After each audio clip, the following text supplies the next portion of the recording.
This was one of the most stunning, effective, and powerful displays of American military might and competence in American history. We begin with today's major breaking news that the U.S. has captured Venezuelan President Nicolas Maduro after a military strike on the country. Thanks for joining us. I'm Michelle Esteban. And I'm Preston Phillips. Here's what we know tonight. New video just coming in tonight from the White House shows agents perp walking Maduro at the New York Drug Enforcement Agency offices. This afternoon, Maduro and his wife, Celia Flores, landed in New York, where they will be held as they face drug and weapons charges. The two were taken from their home in Venezuela's capital by U.S. forces overnight. They are due in federal court in Manhattan next week. President Trump today said this is just the beginning. And we have team coverage tonight on these breaking developments and how they're affecting people right here in Seattle. KOMO's Claire Weber spoke to people at a local protest this afternoon. But we begin with national correspondent Christine Frizzau in our nation's capital. A series of explosions in the middle of the night, followed by the capture of Venezuelan leader Nicolas Maduro and his wife, Celia Flores. This operation, known as Operation Absolute Resolve, was discreet, precise, and conducted during the darkest hours of January 2nd and was the culmination of months of planning and rehearsal. President Trump sharing this photo of Maduro on board the USS Iwo Jima en route to New York, where he'll face multiple charges outlined in this indictment, including narco-terrorism conspiracy, cocaine importation conspiracy, and possession of machine guns and destructive devices. He is a fugitive of American justice. You have a guy who decides he's going to invite Iran into his country, is going to, do the confiscation of American oil companies, is going to flood our country with gang members. Perhaps most shocking to the world, this announcement by the president. We're going to run the country until such time as we can do a safe, proper, and judicious transition. President Trump suggesting Secretary of State Rubio and Defense Secretary Hegseth will help, working with a group inside Venezuela, making clear the transition involves oil. We're going to take back the oil that, frankly, we should have taken back a long time ago.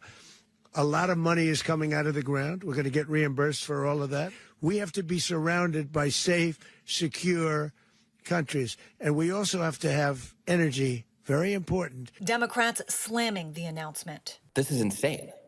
What the hell are we doing?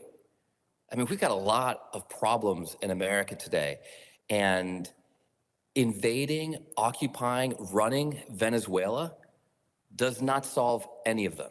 President Trump and his team made clear they did not notify members of Congress before the attack. They say out of fear of leaks that could have endangered the mission. Top Democrats, meanwhile, are warning the operation sets a precedent that could make it more justifiable for countries like Russia and China to oust leaders of countries they dislike. I'm Christine Frizzau reporting. Christine, thanks very much. So a little about Maduro now. He has been president of Venezuela since 2013, taking the office after the death of Hugo Chavez. He declared himself the winner of Venezuela's presidential election back in 2018 and then refused to leave office since 2019. More than 50 countries refused to recognize him as the head of state. The U.S. alleges that Maduro led the cartel of the Sons, a Venezuelan cartel that traffics in cocaine. He was charged with narco-terrorism crimes by the U.S. in 2020, and he had a $50 million reward for his arrest or conviction before his capture. New video tonight from local media in Venezuela shows the aftermath of the strikes. Tonight, the U.S. and China are each expressing their concerns. The UN, that is. The UN says it was, quote, deeply alarmed, saying the strikes and Maduro's capture could constitute a violation of international law. China echoed that sentiment, calling on the U.S. to stop what it calls, quote, the violation of the sovereignty and security of other nations. And tonight we're hearing from our local lawmakers on both sides of the aisle as we wait and see what the future holds for U.S.-Venezuelan relations. And the president basically has decided that the U.S. has the right to simply remove another country's president by force when we feel like it. That has enormous implications, certainly for the Western Hemisphere and Trump's vision of us in the U.S. being able to dominate it. Mr. Maduro is a criminal. He is a gangster and a drug dealer and a thug. While what the administration has done in arresting and bringing Mr. Maduro to justice is exceptional, it's not usual, I believe that the circumstances called for it and warranted. And we will have more reaction from Washington lawmakers in our next half hour. Venezuelans here in the U.S. celebrating the end of Nicolas Maduro's oppressive rule. This is the scene in Miami earlier today where Venezuelans gathered to sing, dance, and wave their country's flag. Meanwhile, protests against the military operation broke out across the country outside the White House and here at the Seattle waterfront. KOMO's Claire Weber joins me now live with that part of this developing story. Claire. Michelle, hundreds gathered in Seattle today, just hours after waking up to the news of this invasion and capture. They argue the Trump administration had no right to do so and fear for the uncertainty of Venezuela's future. As Venezuelans around the world celebrate the capture of Nicolas Maduro, people in Seattle take to the streets.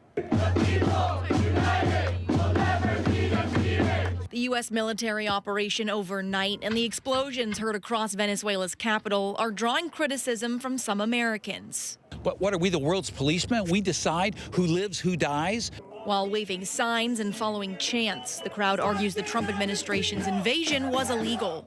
By law, you can't do that. You have to talk to Congress. And protesters claim American leaders used Maduro's ongoing regime in Venezuela to their advantage. To me, this was very strategically done by the White House because they knew that there are a lot of frustrated Venezuelans who need help. Like a way to look like you're doing the right thing, but you're not doing it the right way.